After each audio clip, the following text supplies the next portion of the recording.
오늘은 한국과 일본의 기업들을 비교해 보려고 합니다. 아직까지 일본 경제가 우리나라 경제 규모의 3배 정도 차이가 나긴 하는데요. 그것을 감안하고 보시면 되는 거고요.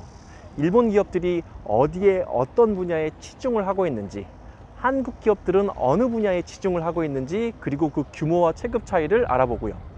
매출, 영업이익, 당기순이익 이 세 가지를 중심으로 알아볼 텐데요. 매출은 여러분들 모두 다 잘 아시니까 설명을 좀 생략하고요.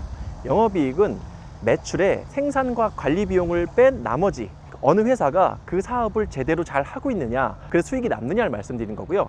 당기순이익은 정말로 남는 돈에 가깝습니다. 이 영업이익에다가 실제로 자산을 매각하고 주식 투자를 잘 되고 유튜브를 찍어서 비용이 들어오고 나가고 그 회사가 정말로 남는 돈에 가깝다고 말씀드릴 수 있는데요. 이 세 가지를 중심으로 한국과 일본의 주요 기업들을 비교해 보도록 하겠습니다. 자료를 보시죠. 쉽게 예를 들어서 설명해 볼게요. 만약 당나귀 삼촌이라는 회사가 차를 1만 대 팔았다고 가정해 보겠습니다. 이 차를 만드는데 500억, 보관 및 운송 비용으로 100억이 들었는데 차를 팔아서 얻은 수익이 1000억이라고 한다면 영업이익은 400억이겠죠. 그런데 이 차에 관련된 홍보 영상을 재밌게 만들어서 유튜브에서 업로드했고 이 영상의 조회수가 폭발하면서 10억의 수입이 더 났다고 하면 당기순이익은 410억이 됩니다. 하지만 다른 경우를 생각해 볼게요. 만약 부동산 경기가 좋기 때문에 1만 대의 차를 일시적으로 보관하기 위해 창고를 100억에 매입했다고 가정해 보겠습니다. 1만 대의 차를 다 팔고 나서 창고를 되팔려고 했습니다. 그런데 이상 밖으로 부동산 가격은 오르지 않아서 창고를 팔고 80억 밖에 못 받았다고 하면 20억의 손실이 나겠죠? 이럴 때의 영업이익은 여전히 400억이지만 당기순이익은 380억이 됩니다. 영업이익과 당기순이익의 차이가 이해되시나요? 요즘에는 영업이익도 중요하지만 당기순이익을 더 유심히 보는 이유가 여기에 있습니다. 기업의 실질적인 이익이 당기순이익이라 할 수 있으니까요. 지난해 한국 상장기업의 전체 매출액은 2063조 7천억 원이었고요. 영업이익은 166조 원, 당기순이익은 112조 2천억 원이었습니다. 일본의 상장기업 전체의 매출액 합계는 441조 9,800억엔이었고요. 영업이익은 40조 4천억엔, 당기순이익은 29조 9천억엔이었는데요. 일본은 한국보다 경제 규모가 3.2배 크고요. 인구도 2.4배 크다는 것을 염두에 두시고 보셔야 합니다. 이렇게 추산된 일본의 매출액은 한국의 2.1배, 영업이익은 2.4배, 당기순이익은 2.6배입니다. 이제 조금 더 세부적으로 들어가서요. 한국과 일본의 주요 20대 기업들을 살펴보도록 할 텐데요. 아까 말씀드린 대로 매출과 영업이익과 당기순이익을 기준으로 살펴보도록 하겠습니다. 이런 비교가 어떤 결과치를 보여주는지 한번 같이 보시죠. 한국의 매출액 1위 기업은 누구나 예상할 수 있듯이 삼성전자입니다. 244조 원의 매출액을 기록했죠. 그 다음은 SK인데요. SK는 하이닉스가 아니고요. SK 전체 기업을 아우르는 지주회사입니다. 101조 원의 매출액을 기록했네요. 그 아래 현대차 그룹은 96조 원, 포스코는 65조 원, LG전자는 61조 원을 기록했는데요. 여러분이 아실만한 기업들이 상위권에 포진해 있고요. 그 아래 기업들도 마찬가지입니다. 20위권까지 기업들을 보시면 전반적으로 높은 매출액을 기록하는 한국의 기업들은 전자, 전기, 자동차, 철강, 석유화학, 중공업과 같은 기업임을 알 수 있습니다. 눈에 띄는 것은 삼성과 현대차의 계열사가 20위권에 3개사가 포진해 있고요. LG, SK, 포스코도 2개씩 올라와 있죠. 괜히 한국의 대기업 집중 구조라고 이야기되는 것이 아닙니다. 이제 일본을 살펴볼 텐데요. 일단 일본에서 최고의 매출액을 올린 기업은 도요타 자동차로 30조 2천억엔으로 하나로 대략 300조에서 310조 원 정도가 된다는 것을 알 수 있습니다. 단순히 자료에 있는 엔화 수치에서 10을 곱해서 보시면 편하실 겁니다.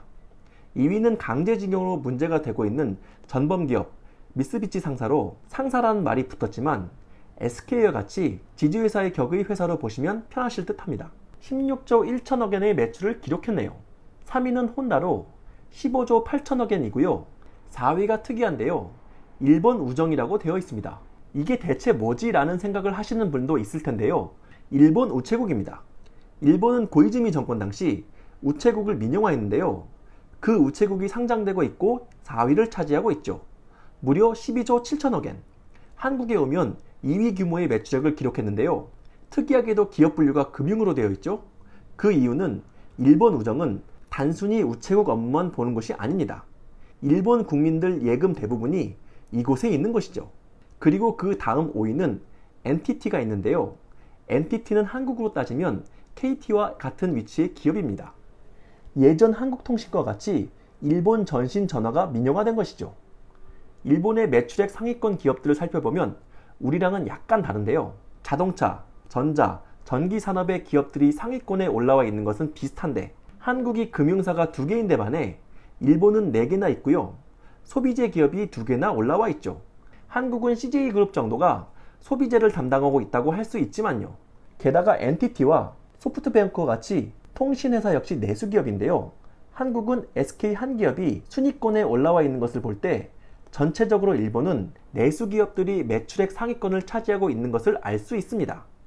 한국이 수출주도 산업국가이고 일본이 내수국가라고 일컬어지는 것을 여기서도 살펴볼 수 있는 것이죠. 매출액은 일본과 한국의 경제 체급 차이를 여실히 느낄 수 있을 만큼 규모의 차이가 있습니다.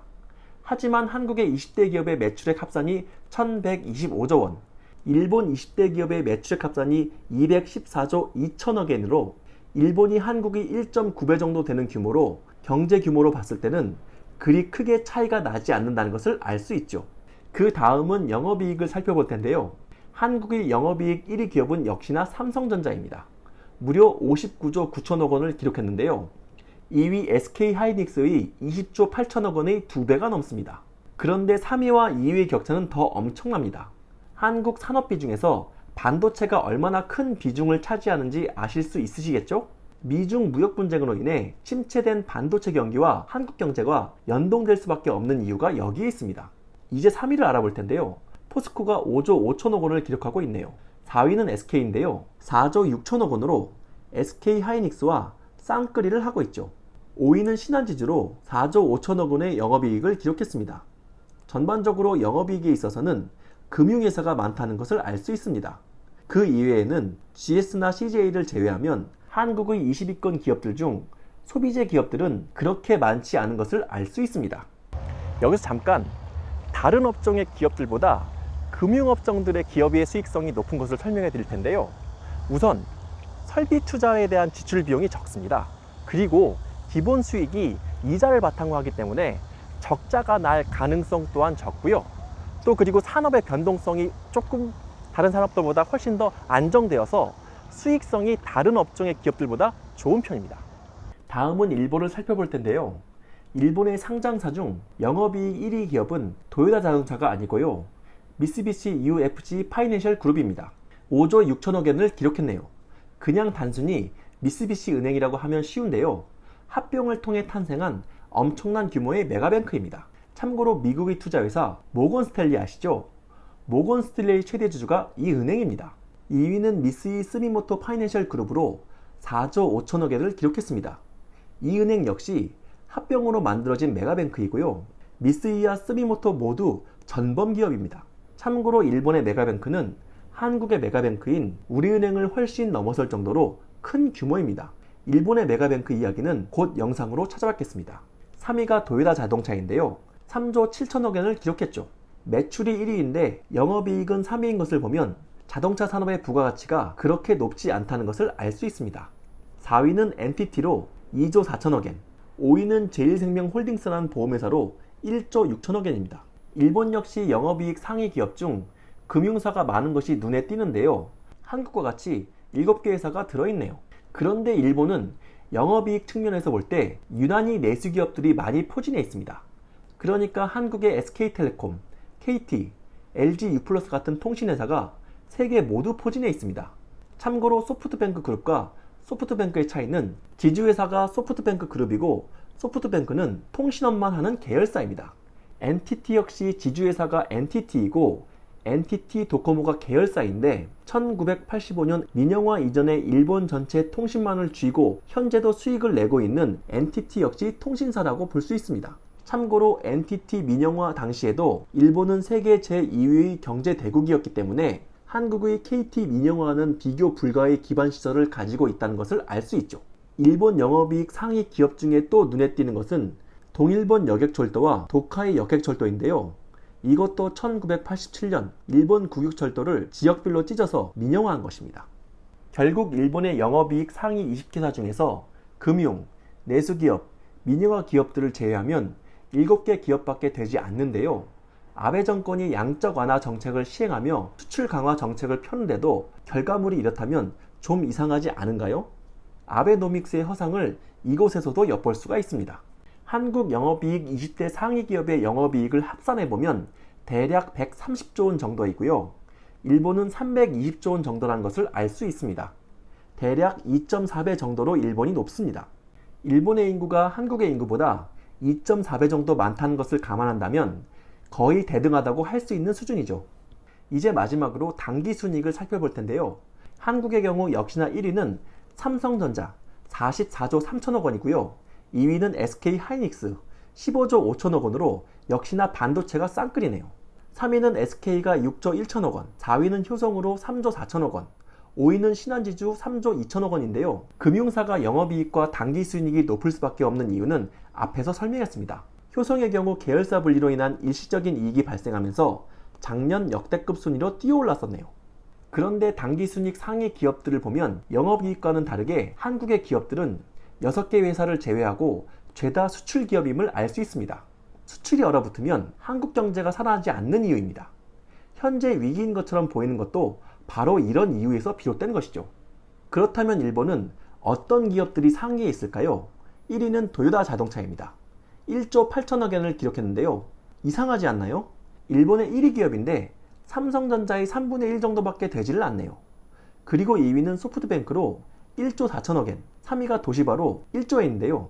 과거의 영광의 시대를 영위했던 도시바도 SK하이닉스에 밀린 것이 현실입니다. 4위는 소니 9,100억 엔, 그리고 5위가 미쓰비시 UFC 파이낸셜 그룹, 미쓰비시 메가뱅크가 8,700억 엔입니다. 그런데 일본의 당기순위 20위 기업들을 보면 내수기업이 무려 11개나 됩니다. 한국이 고작 6개 기업인데 반해서 과반 이상의 기업이 20위권을 차지하고 있다는 것을 알 수 있습니다. 한국의 20개 기업의 당기순이익을 합산해보면 약 100조 원이고요. 일본은 140조 원가량 되는 것을 알 수 있습니다. 1.4배로 생각보다 많은 차이가 나지 않는데요. 한국 기업들 그리고 국민들이 그간 엄청난 노력을 하고 분발했다는 것을 어렴풋이 짐작할 수 있습니다. 현재 일본 정부를 비롯한 극우 세력이 혐한 정서를 드러내며 한국에 대한 경계를 품고 있는 것도 이런 선상에서 바라볼 수 있습니다. 영업이익과 당기순이익을 살펴봤을 때 일본의 주요 기업 비중은 내수에 많이 쏠려 있다는 것을 쉽게 아실 수 있을 것입니다. 거기다 한국과 마찬가지로 일본은 저출산 고령화의 문제점을 똑같이 안고 있기 때문에 지금 내수 산업이 줄어들고 있는 현재 상황에 한국 경제보다 더더욱 직격탄을 맞게 되어 있는 것이죠.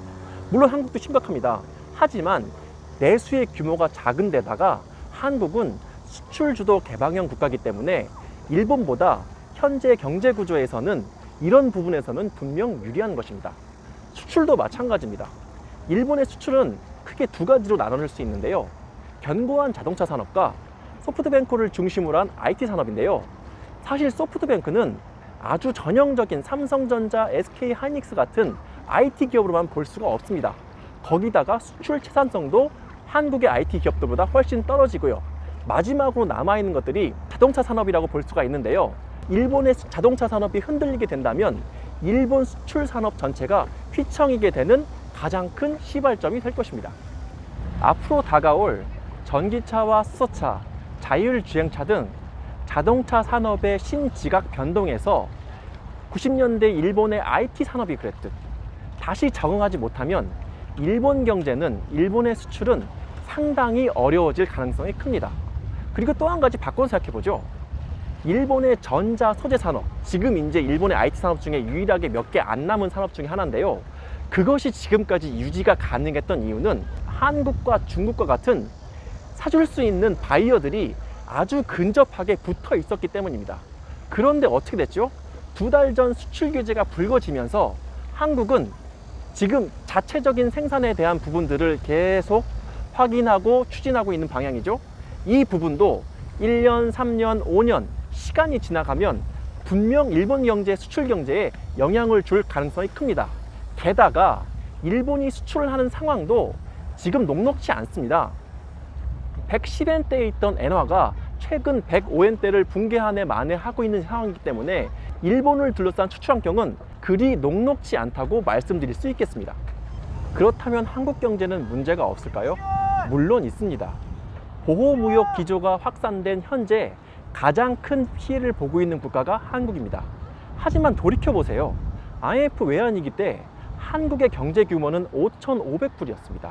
그런데 최근 20년간 3배 이상, 3배 가까운 경제 규모의 성장을 했죠. 2001년도 WTO 자유무역 체제가 또 중국의 경제가 개방되면서 가장 큰 수혜를 받고 경제 규모면에서는 물론 안에 내부적인 문제들이 충분히 있고 해결해야 될 문제들이 산적해 있지만 규모면에서는 착실하게 성장을 해온 것이 일본과의 격차를 3분의 1, 3배 수준까지 줄여온 것이 바로 한국입니다. 그럼 앞으로 일본과 한국이 어느 분야에서 이 차이가 더 벌어지고 좁혀지고가 결정이 될까요? 그것은 감히 예측해 보건대 IT와 자동차 산업이 결합하는 스마트카 부분에서 이 격차가 좁혀지고 넓혀지고가 결정될 것이라고 당나귀 삼촌은 예상합니다. 왜냐고요? 한국과 일본은 공교롭게도 자동차 산업과 IT 산업을 나라의 주력 산업으로 삼고 있기 때문이죠. 최근 자동차에는 우리가 생각하는 것보다 훨씬 더 많은 전자제품들이 소비되고 소모되고 있습니다. 쉽게 말해 세상의 모든 자동차들의 반도체들의 수요가 점점 더 많아지고 있다는 것입니다. 이 낌새를 일본도 한국도 알고 미래 먹거리로 이 시장에 접근하고 있습니다. 물론 비교 우위에 있는 상품들은 달라요. 한국은 IT 전장산업, 차에 들어가는 부품 산업의 비교 우위를 가지고 있고요. 일본은 완성된 차, 자동차 산업의 비교 우위를 가지고 있습니다. 이 양자가 이 앞으로 열려질 IT와 자동차가 융합되는 스마트카 시장에 어떻게 먼저 들어가서 선점하느냐를 놓고 불꽃 튀는 연구개발과 투자를 진행 중에 있는데요. 매우 오랫동안 준비해왔던 삼성과 LG 등 한국 기업들이 스마트카 시장에서 IT 전장 부품을 중심으로 이 시장을 선도해 나간다면 현재 일본 경제가 갖고 있는 현재의 격차를 조금 더 줄일 수 있는 아주 좋은 기회가 될 것으로 생각됩니다. 오늘은 매출액과 영업이익, 당기순이익을 중심으로 한국과 일본의 주요 기업들을 비교하고 앞으로 어떠한 산업들이 한국과 일본의 기업들의 수준과 차이를 좁힐 수 있느냐를 간단하게 살펴봤습니다. 긴 시간 시청해주신 여러분 감사합니다. 구독, 좋아요, 댓글, 알림 설정 꼭 해주시고요. 그럼 다음 시간에 뵙겠습니다. 감사합니다.